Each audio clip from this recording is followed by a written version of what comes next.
the language arts reading. There is the language arts, sorry, something in my way. Language arts writing test, and there's two parts to the writing test. One is 50 questions, which is multiple choice on literature and grammar, word usage, etc. And then there's an essay that has to be written, which is the part 2 of the writing test. There's a mathematics test as well, and there's 2 parts to the math test. There's 2 booklets. It's 50 questions, 25 per booklet. And what happens is that you are allowed to use a calculator for the first part of the math for part 1, but then for when you get to part 2, the calculator is taken away from you. So that's how the math breaks down. There is a science test, and that is again another 50 questions, and the social studies test, which is another set of I think it's 50 questions as well.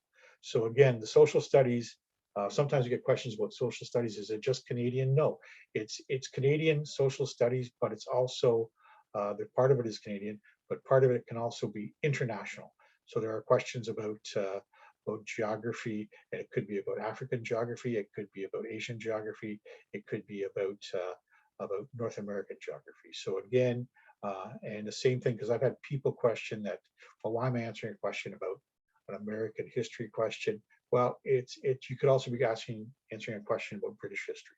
So again, but in the social studies components, nothing is being introduced that's new, that you need to memorize going into it. So, for example, when did Columbus land in America? So things like that don't have to be memorized. It's all in the passage that you're reading. So again, it is you don't have to have a background in history to be able to study it. So the GED tests are both in print and digital forms, and they are offered in French, both French and English. So depending on what candidates want to do, we also have, and I'll talk about it under accommodations, is that we have different versions of the test for accommodations as well.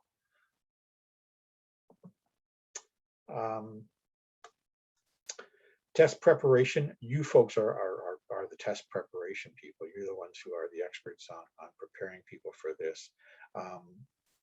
We have no stake in test preparation at TVO. We present what is out there, but we are not processing, or we are not involved in supporting any particular preparation material, course, booklet, or site. What we try and do is make sure that if we have sites that we know are preparing people, we will put it on our website, but that's as far as we go. And I've also been asked at times to, are there specific places or preparation centers that I recommend for people? And I have to say I can't recommend them because I'm not allowed to. Are there ones I like more than others? Yes. And a lot of you are sitting listening to this right now. So, but that's just my little way of supporting LBS programs. But there's no mandatory or specific preparation required to write the GED. A candidate can write without any preparation whatsoever, if that's what they want. We tell people that they could take a GED preparation course. As I said, we post them. The centers are listed on our website, but we don't endorse any center or course. There are a couple of different booklets you can go through. There's the Barron's booklet, and there's also the Nelson Publishing booklet, which are Canadian GED preparation handbooks. They are sold online. They be sold through the publisher, and we do have that information on our website. You can also get free books through the public library as well. You can borrow them. I know of one online preparation center, and this one I don't know of a lot of online tests that are out there, but this one I know is very good. That's through the Learning Hub, and it's free. It's a operation that runs out of London, I think, and they have free practice tests and things like that, which I think are really good. And I've taken a look at them, and I quite enjoy them.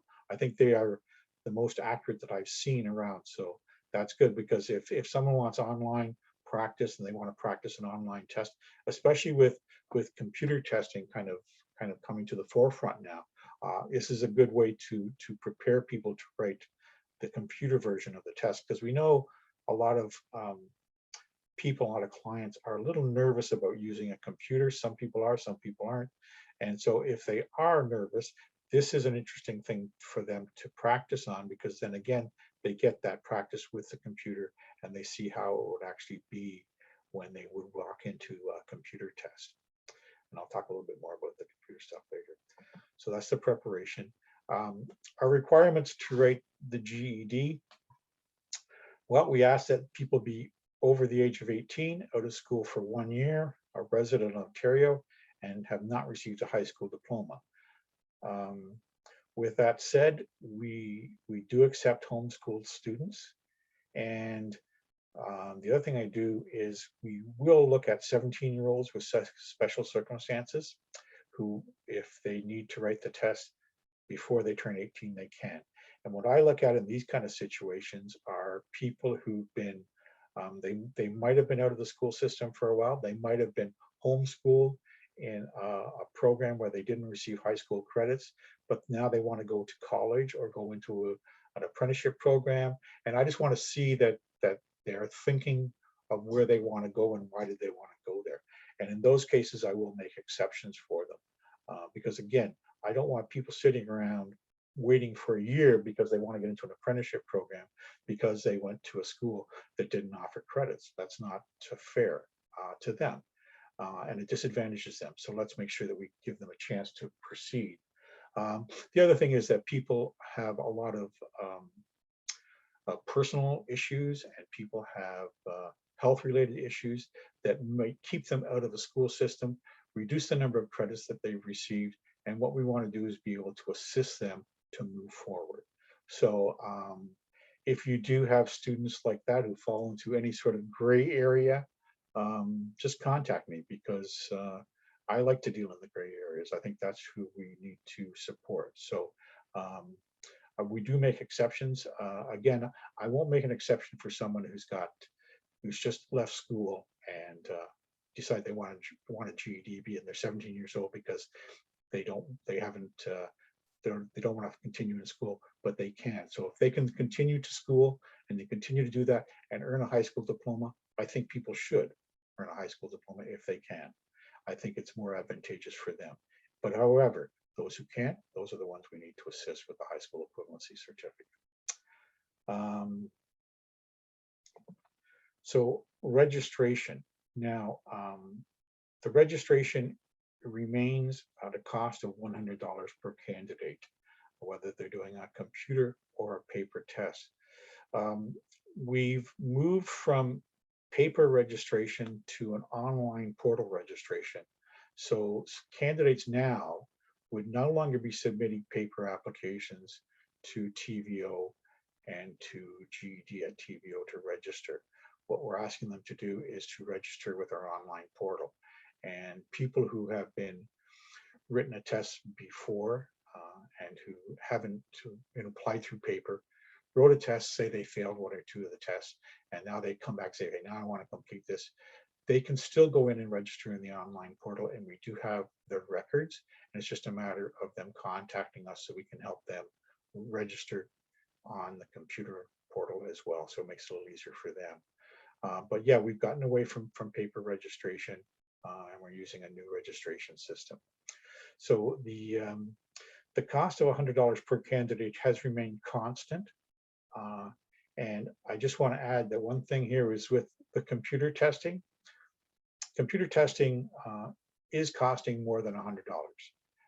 And it is only through the support of the Ministry of Education that prices remain the same for even someone taking a computer test, because the Ministry of Education is supporting us by balancing off the cost and paying the difference in cost for candidates to write the computer test.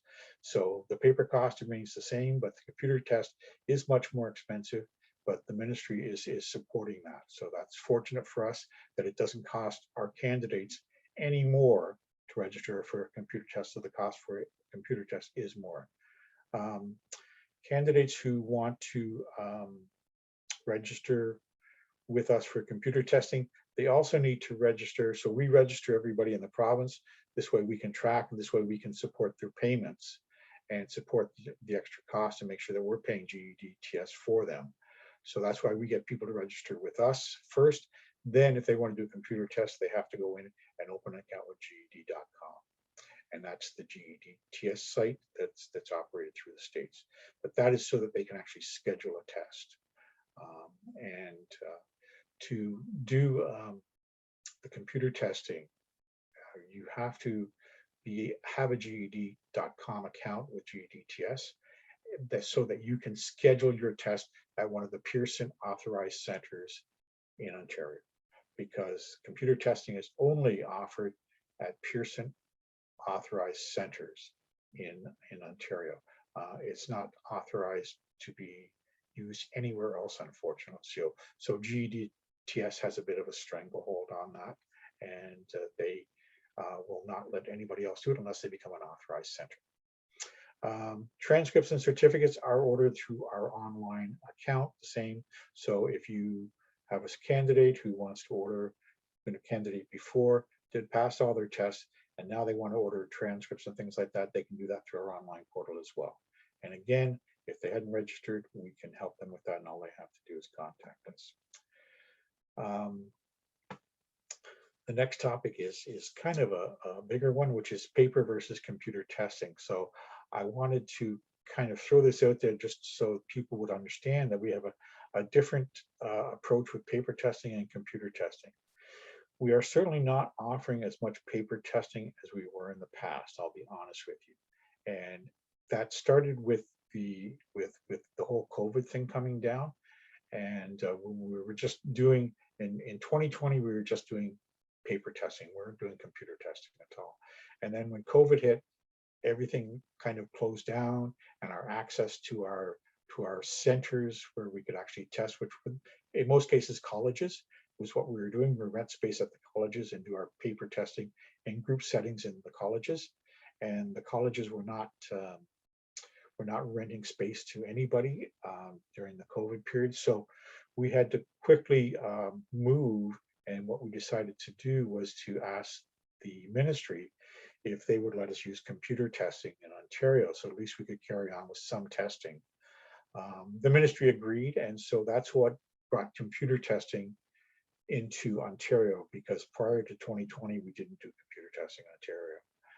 So with the COVID, that's now started, and we actually started the computer testing in around December 7th, 2020.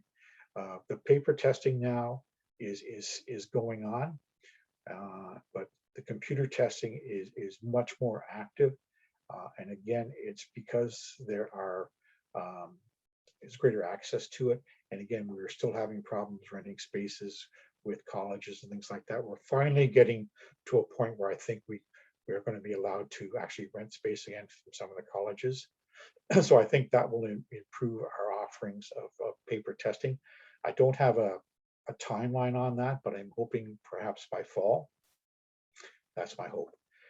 Please don't hold me to that, because things are very fluid. So right now, so for registration, whether you want paper or computer, it's all done online. Accommodations. Accommodations, yes, we do accommodations in the paper testing, and we can also do accommodations for computer testing. They are the same. You do still have to register for accommodations again with us at TVO, and I'm going to hit on accommodations a little bit more later, but and describe a few of the accommodations that we actually do approve. But yeah, candidates need to fill out the form, and they need to download it onto our portal so that we can read it and take a look at what accommodations they're requesting. They can provide supporting documentation for us to support their need for those accommodations. And then at that point in time, whether they want paper or computer, we lead them in the right pathway.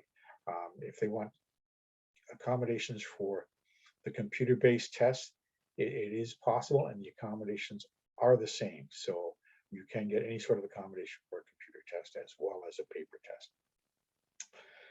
Some people have asked if the test questions change on computer testing or paper testing.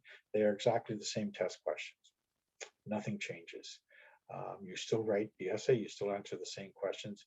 We still use different forms, so we can throw around different tests as well, so that people would be writing not the same test over and over again. So we do have different versions of the test. The results. Paper testing, it takes us at least 3 to 4 weeks, sometimes 5 to 6 weeks to get paper test results out and back to people. It's and the reason for that is because we have a very small office, and it's difficult to get the scores for paper testing. So since we're not working out of the office on a full-time basis anymore, we're still working remotely, but we do go in to try and do certain things in the office when we can. But to do paper testing now, we still need to take the paper test results, the score, the answer sheets, collect them, mail them down to Minneapolis where they are scored. Then at that point in time, those results are sent back to us, and then we can download them. Then we can prepare them for transcripts and certificates. So it's a time-consuming process. And again, because we're not in on a regular basis, I probably only send scoring sheets out perhaps once a month, because it's just not, it costs a fair bit of money to mail answer sheets to the States, and we have to mail them and courier them for safety reasons and for privacy reasons. So again, it just takes time. So people want results quickly. It's difficult to do. With computer, people can register into their GED.com account and see their results very quickly. You can write a test on this morning at 10 o'clock. You can go home after your test is written, and by 1 o'clock in the afternoon, you can go onto your GED account and see your score. It's that quick. So again, the immediacy of computer testing is very quick, and the turnaround is very quick because it, again, is marked automatically online. There's no paper sending back and forth. Availability, right now, we're doing, as I said, limited paper testing, and those are really through only offsite testing is the only ones we're doing right now. And by offsites, I mean that we used to have the permanent test sites at locations such as, Fanshawe College in London and St. Clair in Windsor and Algonquin College in Ottawa, etc., and our office in Toronto. But we've been limited in what we could, as I say, rent. So that's been curtailed quite a bit. So the only testing we're doing right now for paper are usually offsite tests, and these are organizations or groups who want to have a test at their location, and they would ask us to provide a test for them. The difference in offsite testing is that locations have to pay the cost of the examiner to come in and do the testing, and the offsite location has to provide a site for us. So it's a bit more cost to people asking for those offsite tests, and I apologize for that, but there's nothing I can do about that right now. If you have a fair number of people testing, we'll try and help you out, and we look at those individually. So sometimes perhaps I can cover the cost of an examiner. It depends on how many people are testing, or sometimes if you need an examiner and a proctor, I might be able to cover the cost of one of them. So again, it just depends on the site and what our availability is. Usually, we used to always say that if you had 20 people, we'd cover the cost of the examiner. I kind of reduced the number of people for that, especially during the COVID period. So again, we try and help, but I have to judge each case individually, and I have a limited budget that I'm allowed to spend. So I'm also curtailed by that as well. So, but if you have questions, I'm more than happy to answer for them for any individual who wants that. You just have to reach out to me. The computer tests are only done at Pearson VUE authorized centers. So these are centers that Pearson VUE, and I mentioned Pearson VUE and GEDTS in the same kind of language because GEDTS controls the testing and the scoring and the questions. Pearson VUE controls the facilities and the infrastructure to run the GED TS. So Pearson VUE is more or less the mother company, but they authorize centers in Ontario to offer the GED TS online, the Canadian version of the GED TS online. So that's why it's only offered at certain centers. Could you become an authorized center? Yes, and there's a way of doing that. What people tend to do is they ask me, and then I will send your name on to GED TS people who then contact their Pearson VUE people who will then contact you. There is a fairly stringent computer policy with them about what they want, what they require to be able to allow someone to do computer testing. So there's a lot of hoops to go through, and it can be expensive, so just be careful. All right. Accommodation. Now, this is always a big area of concern for people, and we want to make sure that people who need accommodations for the test, whether it be paper or computer, get them. What I need is that on our website, you'll see that there are accommodation request forms with, and we have forms for ADHD, physical or chronic health, intellectual, psychological, etc. on our website. So you can pick the right form that applies for you or for your candidates. Those forms have to be completed. And again, with the accommodations requested and supporting documentation. Now, supporting documentation is one of those areas that I take a little bit of leeway with, because to get if you look at GED TS and some of their requirements, they would say that people need a psychoeducational evaluation, and I can't see sending someone who's been out of school for a number of years and asking them to pay anywhere from $200 to $3,000 for a psychoeducational evaluation. I find that's a bit onerous on people. So one of the things that I try and do is look at the cases individually. And this is where I turn to people like you, because you are the front line. You are the people dealing with your students and the candidates who want to write the GED. So you know them very well.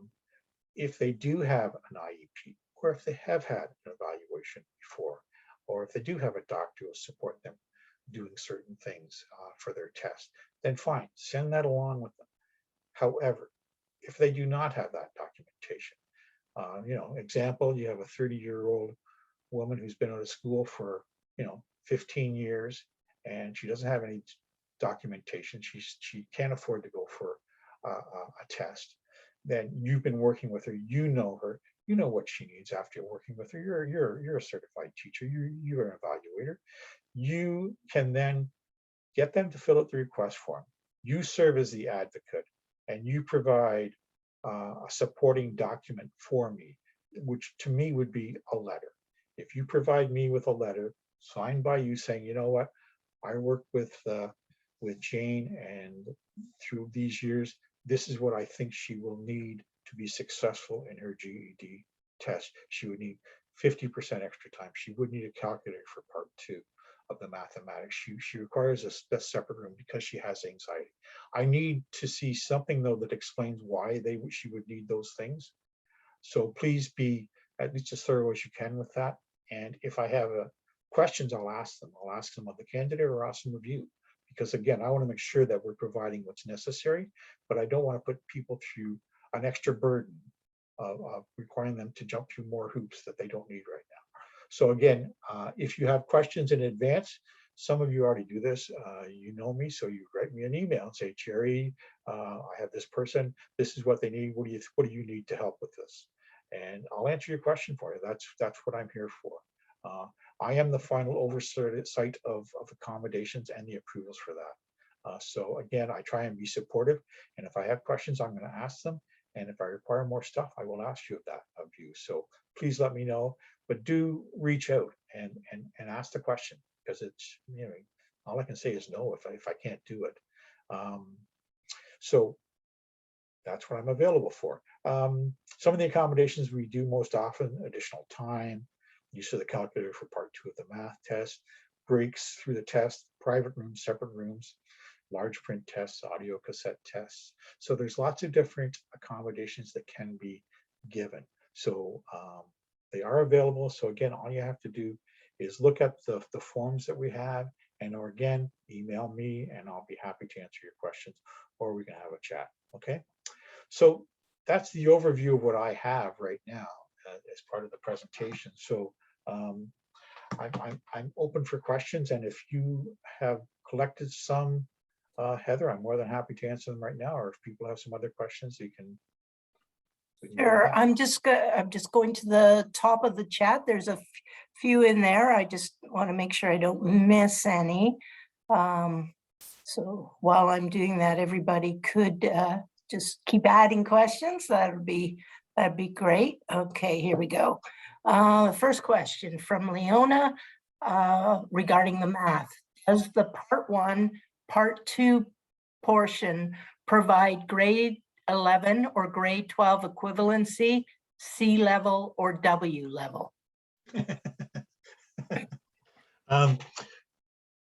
All right, that's a very good question.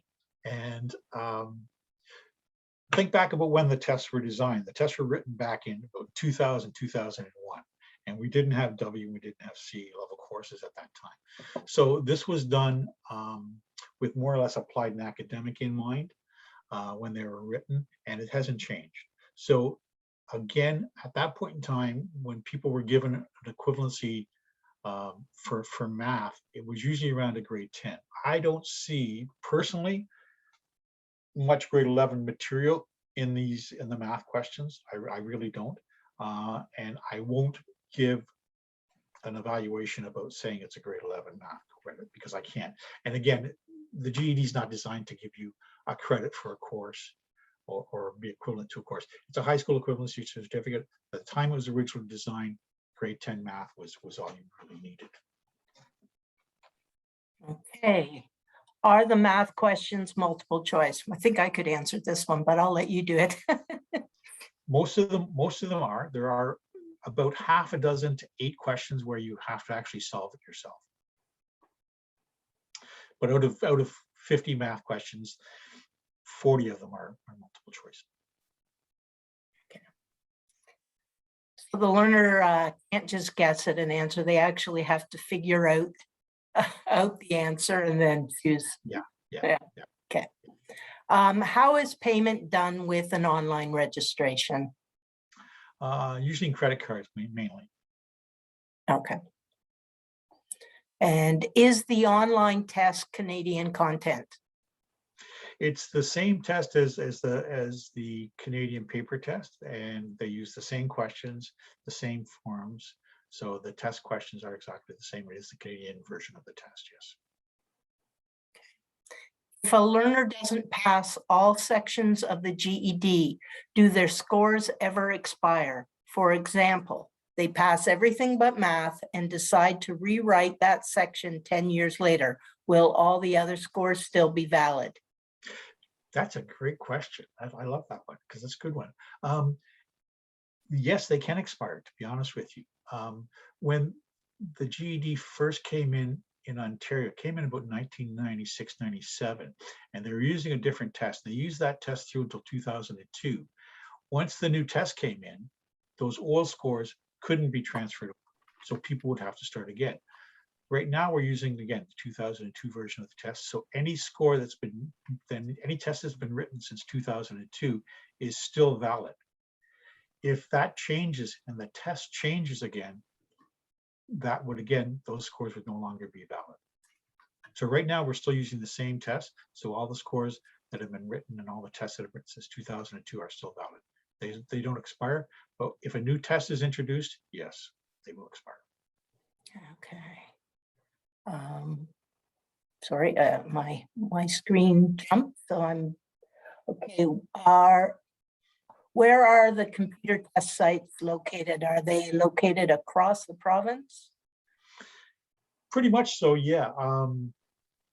There are approximately 30 or 40 different computer test sites that are available across the province. They are all on the GED.com website.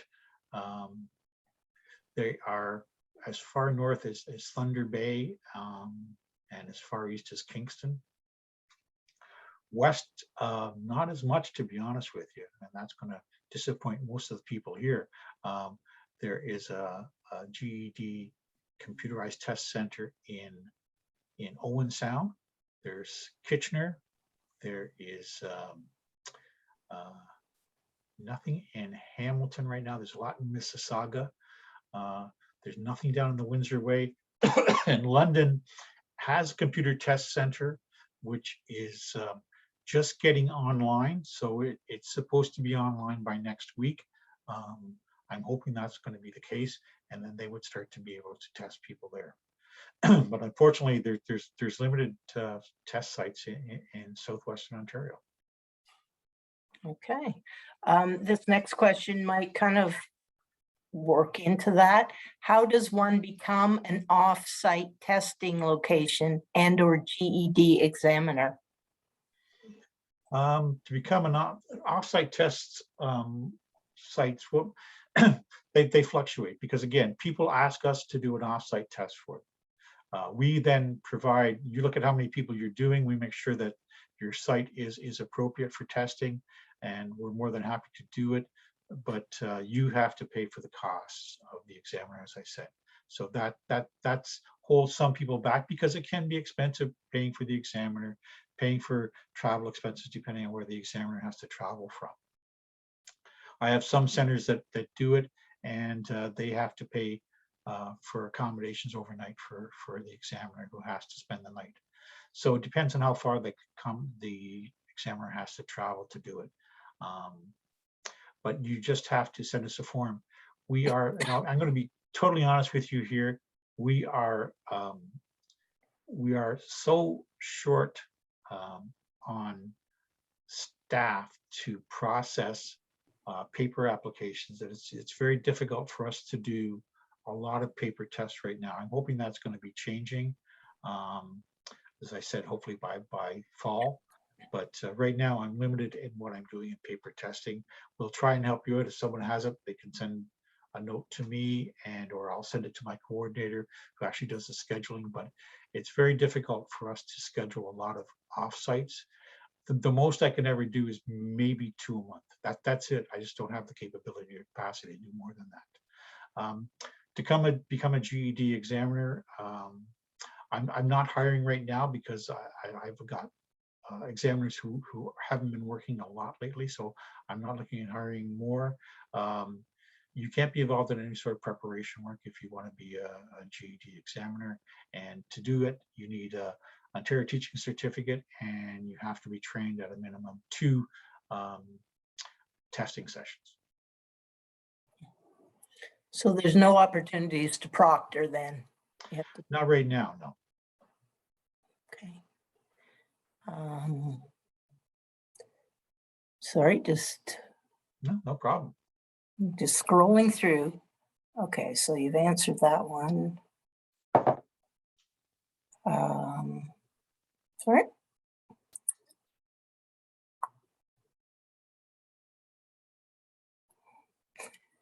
Sorry, there's a few here that were sent to me. Are multiple topics given to choose from for the essay portion? I'm sorry, can you repeat the question for me? Are multiple topics given to choose from for the essay portion? No.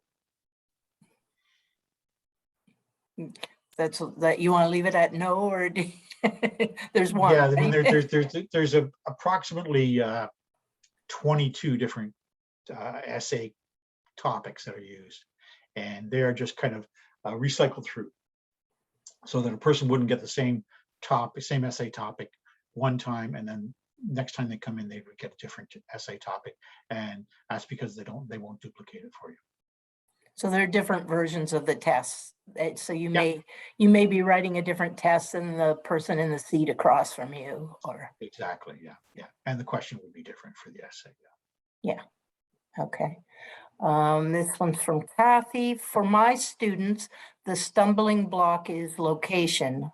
I live in Huntsville, and most of my students wrote the test in Barrie. Now I believe that the nearest location for the computer-based test is in Toronto or Sudbury. This basically rules out the GED as an option for many students. In addition, it has been frustrating that the locations for the computer-based tests are not listed on the website. I had to email the administrator, I'm assuming that's you, to find that out. Students can only find out where the locations are after they register.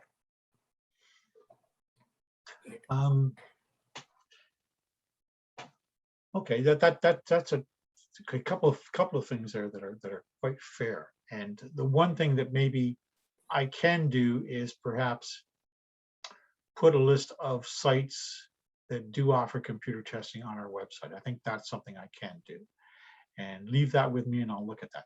The other point that is being brought up is areas where the testing is taking place. Yeah, I agree with you that it is definitely a challenge in some parts of the province to get testing. I'm not going to sugarcoat it. I wish I could, and I wish I could to give you a more positive answer. We are limited in where we can do. If you have an area that is underserved and you feel that you would like a test, and if you have a number of people who might be willing to test and you are willing to cover some of the costs, then maybe we can talk and see if we can work something out. That's about all I could give you. Again, the computer test centers, the Pearson test centers are all authorized by Pearson U, and they do that. The paper ones, we haven't had anything in Huntsville for a long time, and so the closest spot, it was Barrie at one time, in Sudbury, and Sudbury still has a computer test center there right now. I have done some offsite stuff around North Bay and stuff like that, but that's about all I've been done. But if you have a number of people who are prepared, and then send a note to me and let's talk. Maybe we can work something out. And not to commit any of the other learning networks, but if covering the cost is an issue, you may want to talk to your regional learning network, literacy network, to see if they would be amenable to helping you with those costs, since they are a support organization for literacy programs. Just a thought. Okay, question from Maria. If a student opts for the digital exam, but isn't very fast at typing their essay, can they get some support with this? Only if they have an accommodation that goes with it for a scribe or something like that. Okay, so nothing else for computer testing, no. So I guess that Maria's question falls more to the fact that people, they could write it by hand, but they just can't type very well. So is that accommodation? No, or do they need to upgrade their typing before they take the digital test? As far as I know, I don't think they're going to be able to do that. I think that they would be asked to do the test on the computer and to do the essay on the computer. I will check into that for you. I thought at one time they might be, but I don't think. The centers are funny, and it's I'm having a hard time answering the question, because the centers, I can send you to one center who might do it. I can send you to another center. They say, no, we don't do that. We don't do that stuff. So again, it's still a little iffy. And again, I have no control over the center and what they will do. I can just put the accommodations in for them and approve them online. But I would say it's difficult for me to say that the centers would do that for you. Yeah, write the test. I think the candidate would have to be able to at least type on the screen. Yeah. Okay. totally understandable. I'm just thinking, and maybe others too is there a possibility for them to write it out by hand, take a picture and upload it, that kind of a thing. But I guess you probably don't want that out there to be shared with anybody else either, kind of.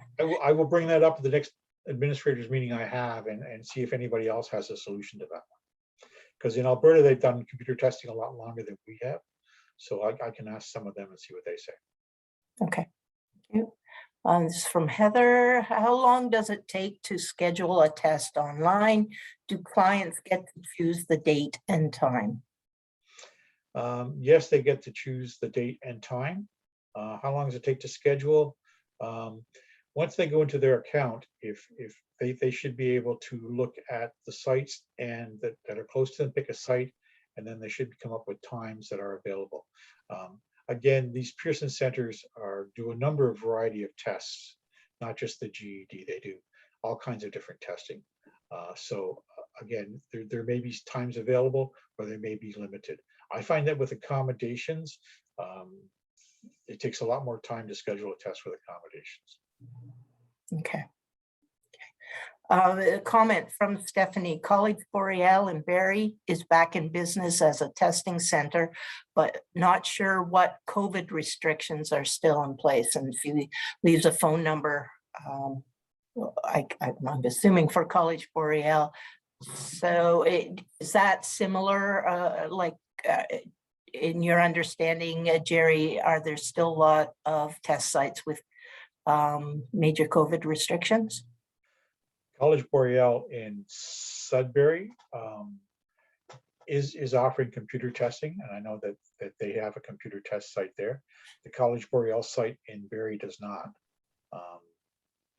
but the COVID restrictions for the test centers, the computer test centers, are different than the paper test site centers, because again, we try and put more people into it, and again, they're bringing a lot of people into a room at one time. So I think that's what's kind of questionable about how many people and the restrictions that they're using and things like that. Okay. The restrictions for COVID restrictions aren't mine at any site. That they all belong to the site.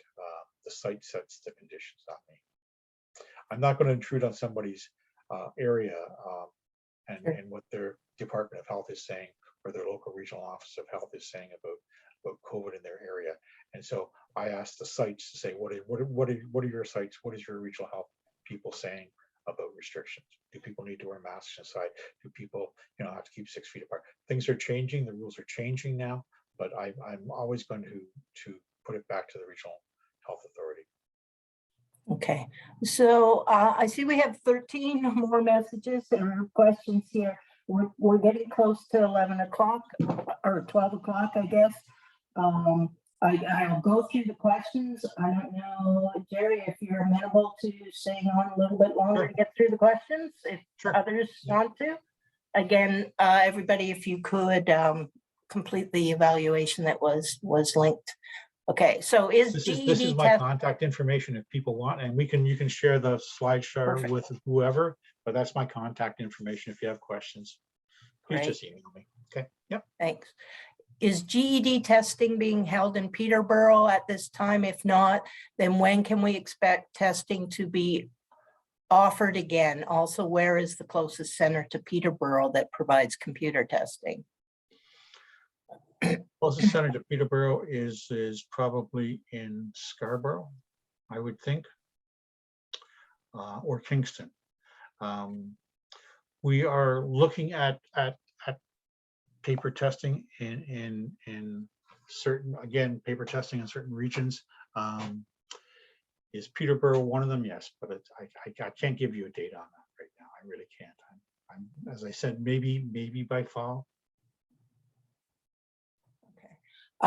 Would there be a big announcement with lead time if the 2002 test gets updated? I would want to give folks who are just short one test section, I guess, advance notice. Oh yes, for sure. Yeah. Oh, yeah. There have to be lots of notice given in advance. Yes. Okay. Can you please tell us the name of the London site that's coming online next week? Pearson Professional Center in London. Okay. Okay. If someone failed the math on the paper test, can they write just the math in CBT? Not sure what CBT. Computer-based testing. Yes. Oh, computer. Okay. Yes. They can. Okay. Is the online test invigilated, monitored? Is the online test monitored? Yeah, invigilated. Basically. Invigilated? Yes.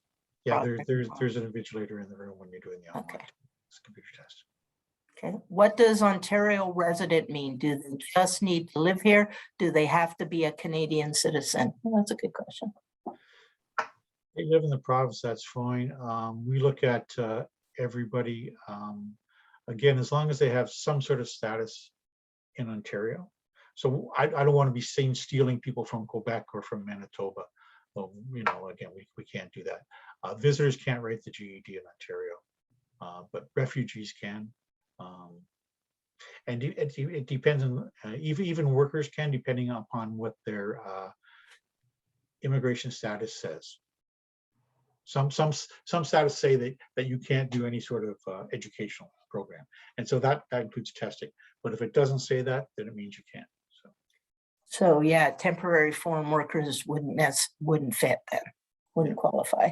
I think their immigration papers say that they can't do education unless it's changed. Unless it doesn't, if it doesn't say that, then fine, I'm good with it. If it says it, if it says that they can't, I can't. But if it doesn't say anything, hey, go for it. Is there an information session package provided to clients before writing the test?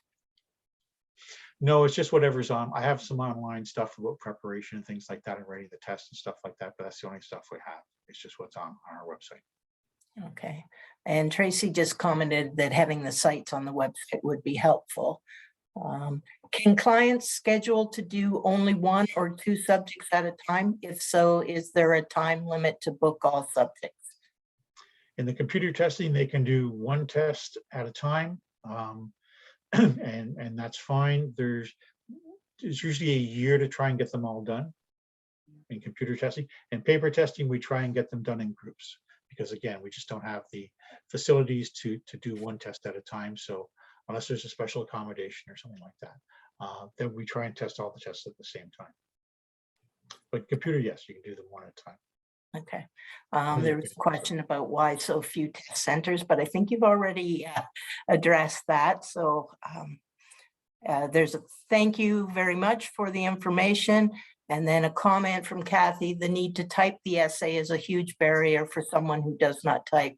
With all the speech to text technology available, you'd think they'd be able to dictate their essay. So I think the one counter around that, I will double check on that one, but I think the one counter is that you might be able to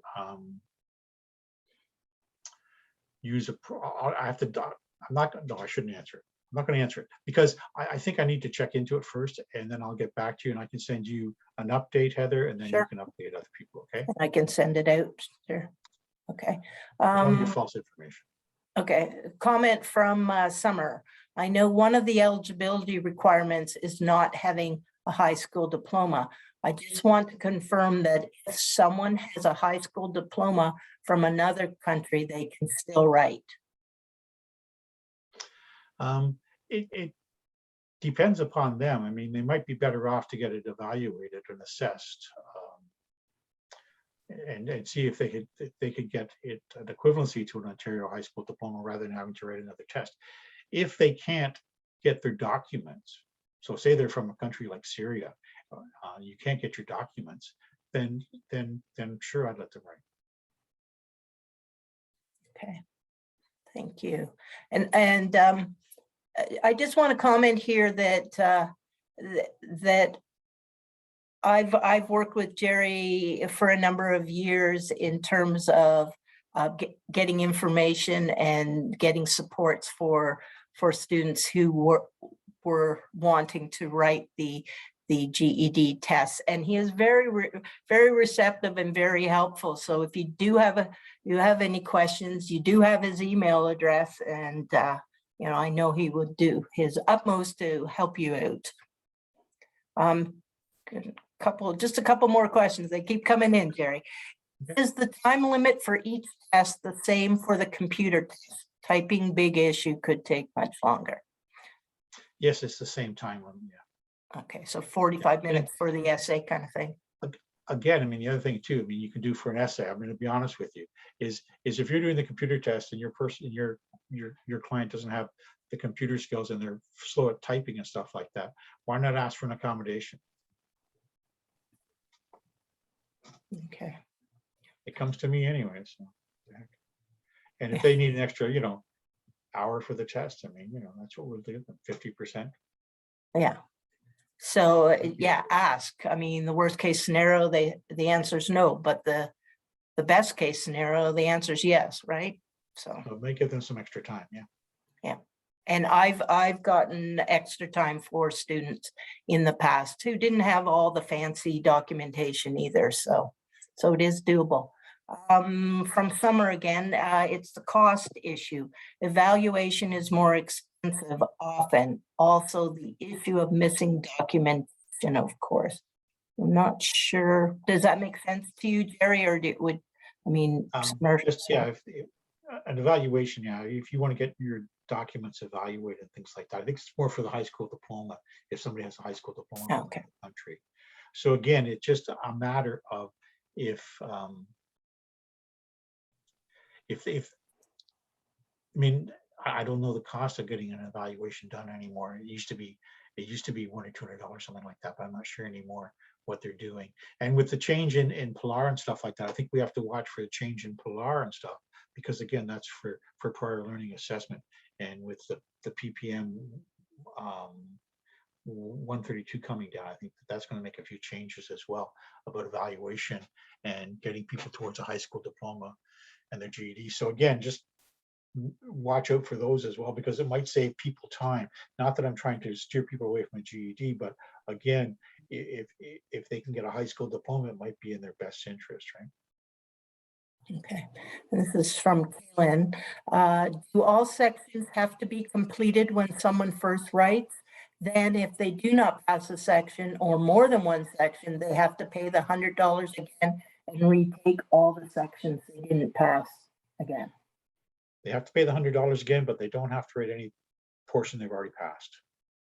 Okay, so if they decide to only do one section at a time, they have to pay $100 every time? No. If you're doing computer tests and stuff and you want to just do your math right now, and then you want to do the reading, you know, another month, that's fine. You don't have to pay anything more. Your $100 covers 5 tests, the whole series of the 5 tests. Okay. Hopefully, Kaylin, that answered your question. Tracy says just a comment. The GED team has been very helpful for her. She usually works with Anna and she is awesome. I agree. I think I've worked with Anna as well. And there's a thank you. Okay, I'm just scrolling through. It says I got 9 more messages, but there's a lot of thank yous for the update and the information.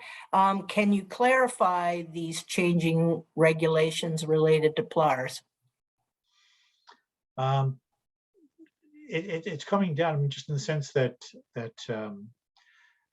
the prior learning recognition and being able to give students equivalency for their learning from before is changing things a little bit. So again, you need to look at how many credits a student could get since they've been out of school, whether they can do challenges and things like that. So I think it means that the ministry is trying to recognize that adults do learn in a lot of different ways. And I think that the new PPML is trying to recognize that. But leading people towards the ability to get a high school diploma more quickly than having to attend a whole lot of courses and do a whole lot of individual credits. And that includes the GED. And the GED can be part of that in the sense that it could be, if someone's written the GED, they could use that to move towards a high school diploma, get recognized for some of the credits. So again, right now, I mean, the most you'll ever get is even if you have a high school diploma from another country is maybe 26 credits. But again, you have to look at the challenges that you can make. You have to look at the assessment documentation you have. So again, it's a whole exercise that's going on with the Pilar challenges and stuff like that. But I think it's something that we need to be aware of for candidates and what they can do to get some sort of certification for their an evaluation for the results that they've done over the past years. Okay, thank you. And I have one more. If a client registers and does one test at a time, how long do they have to complete all 5? 1 year. 1 year, okay. Oh, another one just came in. If someone wrote GED and has lost their certificate, what is the best way to obtain a new one? If they've lost their certificate, they just have to email us at our email address online. And again, if they haven't registered with us, then they need to register, and then they can order it online. That's the direction you'll end up getting. Okay, great. Okay, well, that looks to be the end of the questions. I thank everybody for putting them into the chat and for being and Gerry for being so accommodating and for answering all the questions and for the additional work you're going to do to find out answers to some of the questions that you weren't able to speak to today. We appreciate that you've left your email address and have invited people to contact you if they have questions. So there's just a lot of positive comments now appearing in the chat. Maybe you're seeing it at this time. Thanking you. The presentation was really, really great. And the information shared has been very helpful. So we thank you, Gerry, for your time and your willingness to speak to us today. You're most welcome. As I say, just email me with questions or email me with things. Most times I'm pretty good at getting back to people within a day or two. But I'll be honest with you, I'm going away for a couple of days. So if you try and reach me on Monday, you're not going to get me. Not a problem. I'm sure all of us are used to having to wait for responses. So a couple of days wouldn't be a big deal. So it's great. All right. Thank you, Heather. Thank you very much, Gerry. And I can share the PowerPoint with people afterwards. I've also recorded it. I started it a little bit late, but there is a recording. So I can share that information with people following this meeting. So if there are no more questions or comments, I think we can officially end this meeting. Thank you, everybody, for coming. Have a good weekend. Gerry, you as well. Enjoy your couple of days off. Well, thank you, Heather. I appreciate it. And thank you, everyone. All right. Thank you very much.